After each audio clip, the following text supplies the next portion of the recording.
Genesis 26. Now there was a famine. This was like the famine that happened during Abraham's life. So Isaac went to the town of Gerar to King Abimelech of the Philistines. The Lord spoke to Isaac and said, "Don't go down to Egypt. Live in the land that I commanded you to live in. Stay in this land, and I will be with you. I will bless you. I will give you and your family all these lands. I will do what I promised to Abraham your father. I will make your family as many as the stars of heaven, and I will give all these lands to your family. Through your descendants, every nation on earth will be blessed. I will do this because your father Abraham obeyed my words and did what I said. I obeyed my commands. He obeyed my commands, my laws, and my rules." So Isaac settled in Gerar. His wife Rebekah was very beautiful. The men of that place asked Isaac about Rebekah. He said, "She is my sister." He was afraid to tell them Rebekah was his wife. He was afraid the men would kill him so that they could have her. After Isaac had lived there a long time, Abimelech looked out of his window and saw Isaac and his wife enjoying one another. Abimelech called for Isaac and said, "This woman is your wife. Why did you tell us that she was your sister?" Isaac said to him, "I was afraid that you would kill me so that you could have her." Abimelech said, "You have done a bad thing to us. One of our men might have had sex with your wife. Then he would be guilty of a great sin." So Abimelech gave a warning to all the people. He said, "No one must hurt this man or this woman. If anyone hurts them, they will be killed." Isaac planted fields in that place, and that year he gathered a great harvest. The Lord blessed him very much. Isaac became rich. He gathered more and more wealth until he became a very rich man. He had many flocks and herds of animals. He also had many slaves.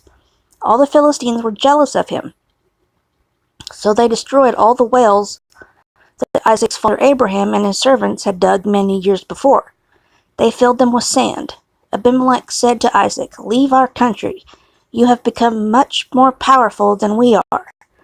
So Isaac left that place and camped near the little river of Gerar. He stayed there and lived. Long before this time, Abraham had dug many wells. After he died, the Philistines filled the wells with sand. So Isaac went back and dug the wells again. He gave them the same names as his father had given them. Isaac's servants also dug a well near the little river and found fresh water. But the men who herded sheep in the valley of Gerar argued with Isaac's servants. They said, "This water is ours." So Isaac named that well Esek. He gave it that name because it was the place where they had argued with him. When Isaac's servants dug another well, but then there was an argument over this well too. So Isaac named that well Sitnah. Isaac moved from there and dug another well.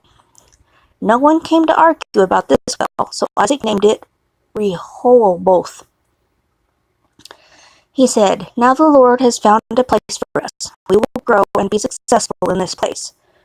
From there Isaac went to Beersheba.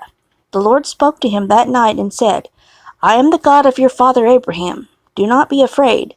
I am with you, and I will bless you. I will make your family great. I will do this because my servant Abraham." So Isaac built an altar and worshipped the Lord in that place. He set a camp there, and his servants dug a well. Abimelech came from Gerar to see Isaac.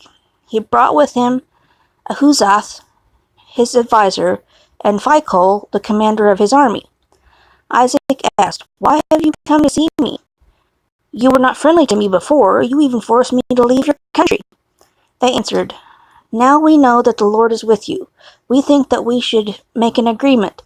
We want you to make a promise to us. We did not hurt you. Now you should promise not to hurt us. We sent you away, but we sent you away in peace. Now it is clear that the Lord has blessed you." So Isaac gave a party for them. They all ate and drank. Early the next morning, each man made a promise and a vow. Then the man left in peace. On that day, Isaac's servants came and told him about the well they had dug. The servants said, "We found water in that well." So Isaac named it Sheba, and that city is still called Beersheba. When Esau was 40 years old, he married two Hittite women. One was Judith, the daughter of Beeri. The other was Basemath, daughter of Elon. These marriages made Isaac and Rebekah very unhappy.